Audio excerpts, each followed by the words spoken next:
Welcome back to another tutorial. I'm Jeremy with Desert Tsunami, and in today's tutorial we'll be going over how to make a cutscene. There's going to be a lot to this, so as typical with these videos, you're going to want to buckle in. So the very first thing we need to do is get back to our map and make sure we are in the event editor. Double click somewhere on the map so you open up your event editor. But let's think of something with this. Before we do this, let's make sure we place it in a spot where the player can't reach. So I'm going to put it on top of this house. Perfect. Make sure you name it. So I'm going to name this Test Cutscene. There we go. And the things that we're going to be going over today are mostly on page 2. Actually, I think everything's on page 2. We'll be going over movement routes, fading out, fading in, tint screen, change player transparency, change player followers, showing animations, showing balloon icons, and setting locations. The very first thing we want to click on here are going to be set movement route. When we click on this window is going to open up. Now, I know it seems kind of intimidating, but if you look at some of the stuff in here, it's pretty self-explanatory. We're not going to go through everything in here, but we are going to touch on some of the more important parts. The things you really need to pay attention to are going to be your movements and your turns. From here, let's move over to the left. This is going to be the most important part of this. What event is moving? Now, in an earlier tutorial, I did mention that one event can control another event. This is that case.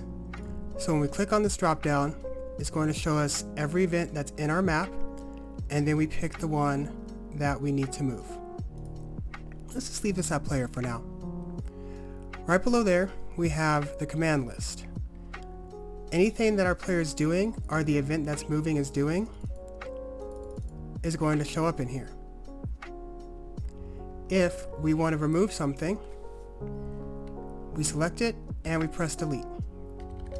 Let's delete everything in here. Keep in mind that this is always going to move from top to bottom.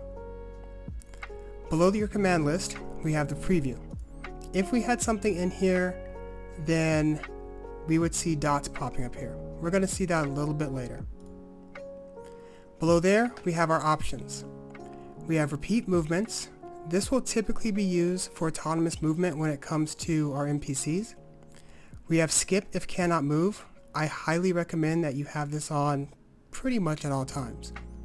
And then we have wait for completion.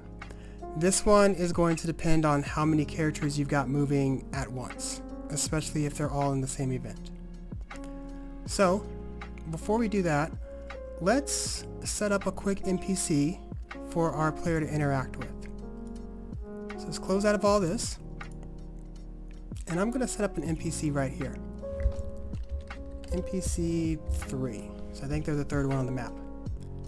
Let's give them a graphic. That guy looks great. Apply, and OK. Alright, let's come back over here. Go back to movement route. And we're going to want to put down a few things here to make it feel that our players come from someplace. So I'm going to leave it on player. And if we click on that, we can actually see NPC 3 is there now. But let's leave it on player. And then we have to figure out where we want them to move. Now, this is where move routes get really, it's a PETA. I'm going to put it that way. It's a PETA. So, before we do any more movement routes, I think what I want to do is when my player actually talks to this guy, we're going to move our player up here, and we're going to have them move down. Now, each of those commands correlates to one of these grids. So if we start him here, we want our player to move down 1, 2, 3, and then we're going to have him turn left. One of the things I like to do when it comes to this, before I even get into the movement route, is to mark down where I need things to move. So if our player is starting right here, we're going to mark 1, 2, 3, and then a turn. The way I do this, we're going to jump over to Photoshop real fast. Typically, I do this on a piece of paper or a note card, but seeing we're doing this digitally, I think this will be our best bet. So, I said I want my player to move down 3, and then I need him to turn to the left. So this tells me exactly what I need him to do. So that way I don't have to keep moving boxes around and counting things. Okay, so what we're going to do is we're going to have this guy set as an action button. What he's going to do is he's going to actually activate another switch. And we're going to call this test cut S01. Say apply. Okay. There we go. Once that's done, I want to kill this particular page. So cell switch A on. That's good. Just to save myself some time, I'm going to copy this and paste it. Remove the contents in here. And then make sure cell switch A is turned on. And then say apply. Over here, I want to change this in this conditions over to test cut S01. I'm also going to set this as an auto run. Now what I want to do is come up here, and I'm actually going to transfer my player. This is a bit inefficient, and I'm going to show you a much better way to do this in this video. So let's transfer our player. We want to put him right here. 1, 2, 3, yep, right there. And say OK. We're going to have him facing down, and we're going to say OK. Next, we need our player to move down 3, 1, 2, 3, and then turn left. In this case, we're going to want it to wait for completion, and we want to skip if he cannot move. He should be able to move. There's really nothing in the way that should be stopping him. And then we're going to say OK. We'll hit apply. Our player's right here. So let's go on and test this real fast.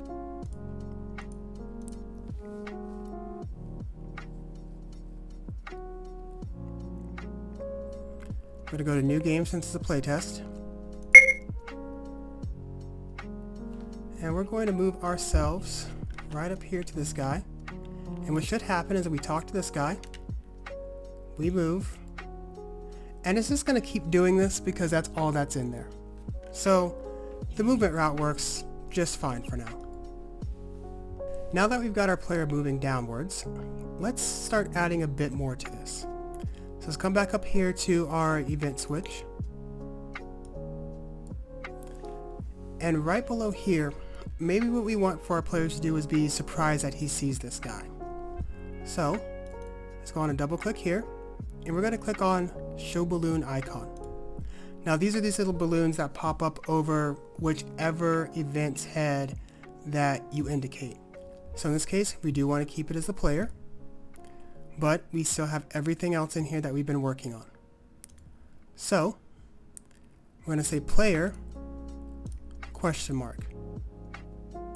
We're going to want to wait for completion for this, and then we'll say OK. Now let's say that this guy is also surprised to see our player. So real fast, I'm going to do a wait of 30 frames. That's roughly half a second. I'm going to do another show balloon icon, but this time I'm going to change it so it's NPC3. We're going to leave it as exclamation. I can speak, I promise. We're going to click on wait for completion and say OK. Now, once you get more into this, you won't have to test play it every single time, but I do want you guys to see exactly how this is working out. So let's run another test play. Let's get this mouse out of the way. Let's have our player come over here and talk to this guy. Okay, that seems to be working pretty well. Okay, let's keep adding to this cutscene here.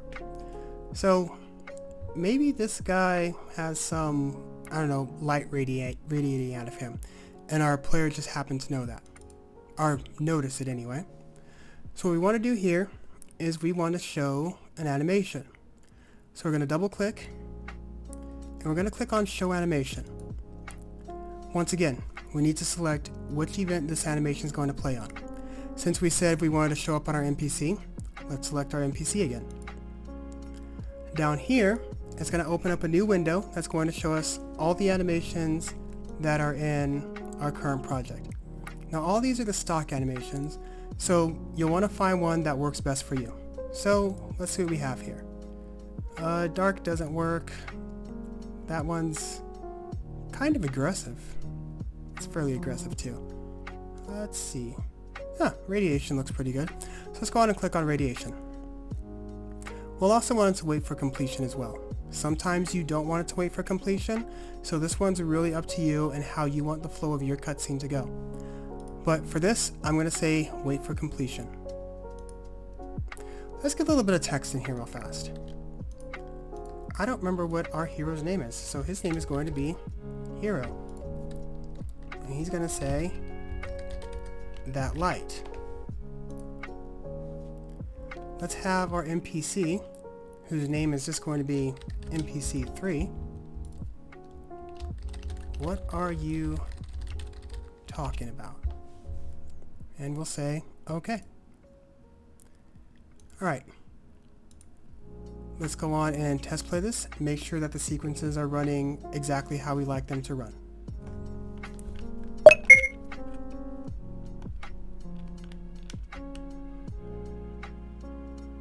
Okay, that seems to be working well. Alright, that looks pretty good. And as always, this is going to keep on repeating itself until we decide to end this event. Okay, so we've gotten there. Let's go on and just end off this event right here. So, we're going to go on and turn on self switch A. We want to make a new page and make sure that in conditions, self switch A is selected. We'll say apply, and we'll say okay. So at that point, when we play this again, it should just end. So let's run up here and talk to this guy. Player's walking down. Okay, things seems to be running pretty good. And we have control again. Perfect. Okay, that's a very basic cutscene, but there's a lot more we can do, and there are more efficient ways of doing things. So let's get into those. So let's clean this up quite a bit here. Let's go ahead and open this guy up, and we're going to remove everything in here. The only thing that we do need to leave for this event is to make sure that our self switch A is still here. I'm going to apply this, and I'm going to say okay.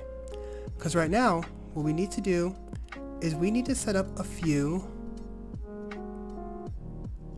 stand-ins. Yeah, I think that's what I call them, stand-ins. So, what we need to do now is let's just make some. Let's make an event right here. We're going to call this Hero, and of course, what this guy is going to be is just a stand-in for a hero. I do want to give him a switch as well. So I'm just going to call this one Team. I'm going to say apply and okay. This is most of the setup that we need to do right now, is just setting up a stand-in for our hero. We're not going to see this guy here because his switch hasn't been acted upon. In here, we're going to do a few more things to make this look a lot better. So, first things first. Let's come over here to page 2. And the first thing I want to do is fade out the screen. This is going to turn the screen black, and it's going to remain that way until we tell it to fade in. The next thing I want to do is come over here to change transparency. Now this transparency only affects the player, so I want to have that transparency turned on. Next, just to be sure, we want to make sure that we hide the player followers as well. So change player followers, and we want to have them be turned off. And we'll say OK. Next, we need to move the event. So set event location. What this does is this allows us to move any event on the page or on the map to anywhere else on the map. Just like with the movement route, the balloon icon, and the animation, we need to indicate which event we want to move. In this case, we want to move the event hero. Once we have hero selected, click on the location and select where you want him to be. So maybe we'd rather have him coming right here. He just came out of this building. He's gonna walk up here. And we're gonna say OK. Let's have his direction facing left, and we'll say OK. From here, we need to fade everything back in. So basically what we just did here was we used the fade out to hide a bunch of stuff happening. We've hidden the actual player, we've turned off their players, and we moved his duplicate event or his stand-in event to a location that's going to feel a little bit more natural. Let's say apply, and we'll say OK. Now here's a quick hint. Down here with our hero, let's change his priority to above player or above characters. This way he doesn't run into our player or anything else that may be set on that particular layer. So our player, even though they're invisible, they're still on the map and they can still stop things from moving. If we set it above, we don't have to worry about that. We're going to hit apply and we're going to say OK. So now when this plays, we're going to see it fade out, fade in, and a few other things happening here. Okay, it's pretty much doing what we asked it to do. But we never got our hero stand-in to show in. So let's make sure we turn that switch on. Control switch, let's go find it. Team, okay, operation on. And it's okay if small mistakes are made like that. It's just part of game development. You'll find many times you forget to turn on a switch, or turned on the wrong switch, or made a switch a different trigger that you didn't need it to be. There we go. Now he's showing up. Now we can start expanding this. We know our event, our hero stand-in, is going to be standing right here. If it helps you, you can move him temporarily right here, and then we're going to start counting. 1, 2, 3, 4, 5. So we need him to go up, or we need him to go to the left. 5. So 5.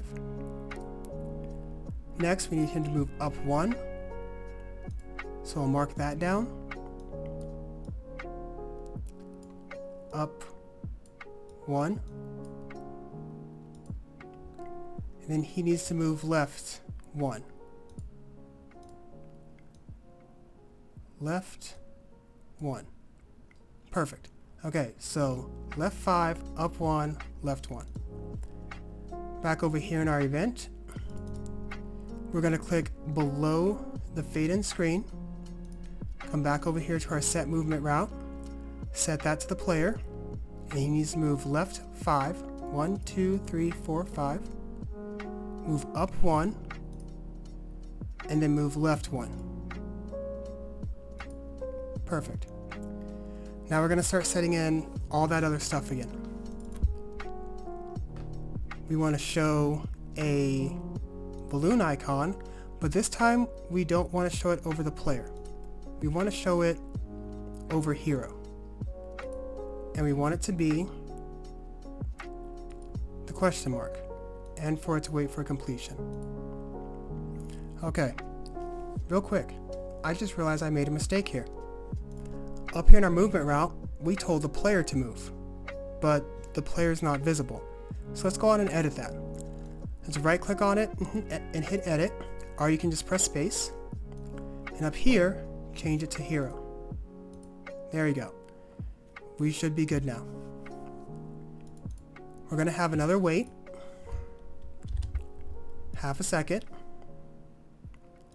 and this time we're going to make NPC 1 talk first, or NPC 3. He's NPC 3, isn't he? NPC 3. What is it? Now, we're going to show an animation over NPC 3. So character, NPC 3. And we want to use that same animation. So radiation. Okay. Wait for completion. And then we want our player, our hero, to say that light. You didn't see that? Now we can have our NPC, NPC 3, have a balloon icon over his head, so NPC 3, question mark, wait for completion, and we'll give him some more text. NPC 3, what are you talking about? Let's go ahead and have our player standing anyway, have another balloon. We'll have him do question mark, make sure you change the character, wait for completion, and he's going to say, never mind, hero saying this. Okay. And then what we're going to have our player do, typically I'd write this down, but I'm going to cheat just a little bit. Our player should be standing right here.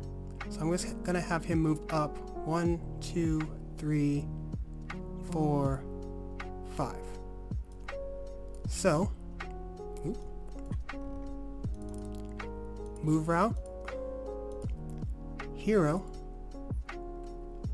move up 1, 2, 3, 4, 5. Wait for completion. Skip if cannot move. We forgot to turn on skip here, so just to be safe, let's go on and turn that on. And then we are going to fade out the screen again. We're going to change the player transparency, so we're going to turn the transparency off. We're going to turn the followers back on. We're going to turn off the team switch. And then, oddly enough, we're just going to transfer the player roughly where we left him. We're going to say OK. We want him to be looking up. We want it to fade back in. And then we want Control Self Switch A to be turned on. We don't have to do anything else with this self switch because we already have it here. We'll say apply and we'll say OK. Let's go out and test this real fast.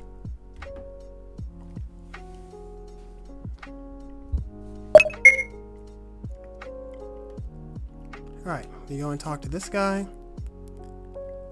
Our player's no longer there. Oh, we're walking over stuff. That's weird. What is it?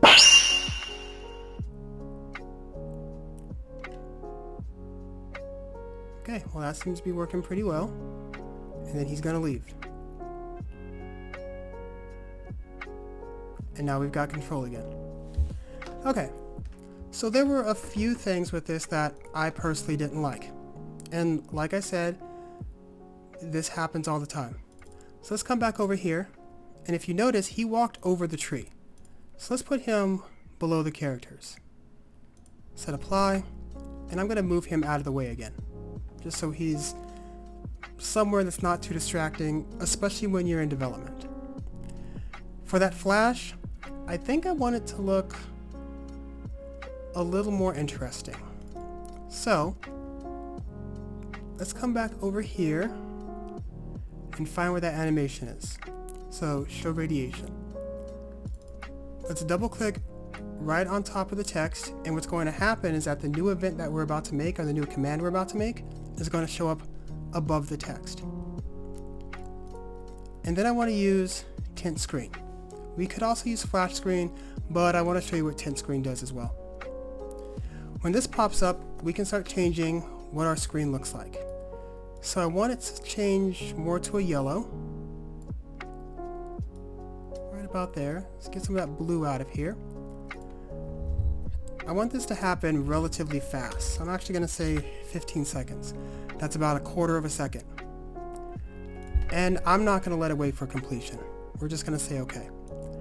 Now tint screen can be used to create night times, sunsets, or any kind of color you need.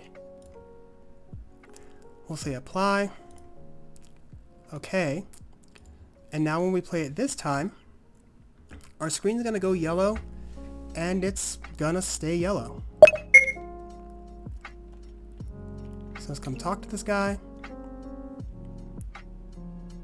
Speed this along a little bit. There we go. Okay. So only our player can see that. And then he's going to walk away. Well, what we definitely need to do with this is reset that screen.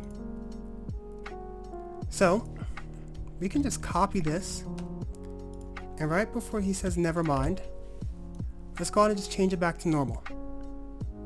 Let's not wait for, let's do a 15 frame duration again. Don't worry about the completion, and say okay. We'll hit apply, okay, and test it out again. When it comes to these cutscenes, you are going to want to test them out whenever you have major things happening, just to make sure things are actually working properly. Let's just go ahead and speed this up again. Our screen should turn blindingly yellow.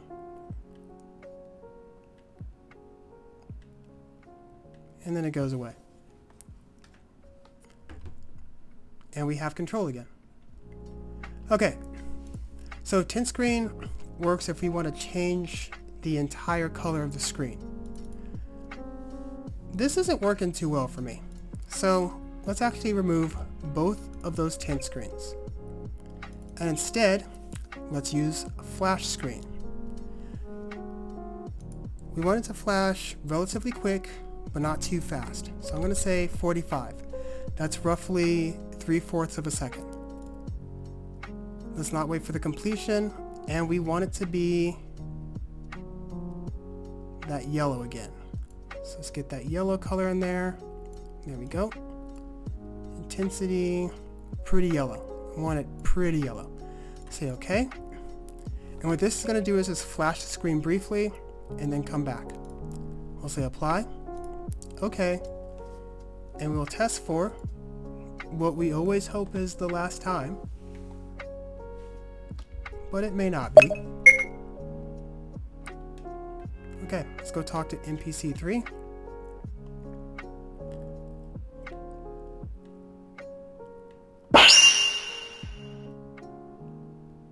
Okay, that actually worked out a lot better, and it looked better. Our hero stand-in's gonna walk away. And now we've got control again. Perfect. This guy shouldn't be doing anything else. He's not. And the event's not running anymore. So, that just ended our cutscene. That is also the end of this tutorial. Like I said, we did go through a lot, so please feel free to stop, rewind, and check things out as they go. making a cutscene is very complex, and the chances of you getting it right your first time is gonna be rare. So never feel bad if it's not perfect the first time you do it. Just refine it, test it, and keep going back until it is exactly what you want it to be. With that said, we're going to end this video, and if you do have any questions, please leave them in the comments. If you like this content, don't forget to like, subscribe, and share, and ring the notification bell for uploads. It helps more than you know. You can also follow me on Instagram at desert.tsunami for near daily updates on the project I'm working on right now using this very same engine. Lastly, head over to Steam and check out Vita Rift of a Nation. With that said, keep playing and keep creating. Bye for now.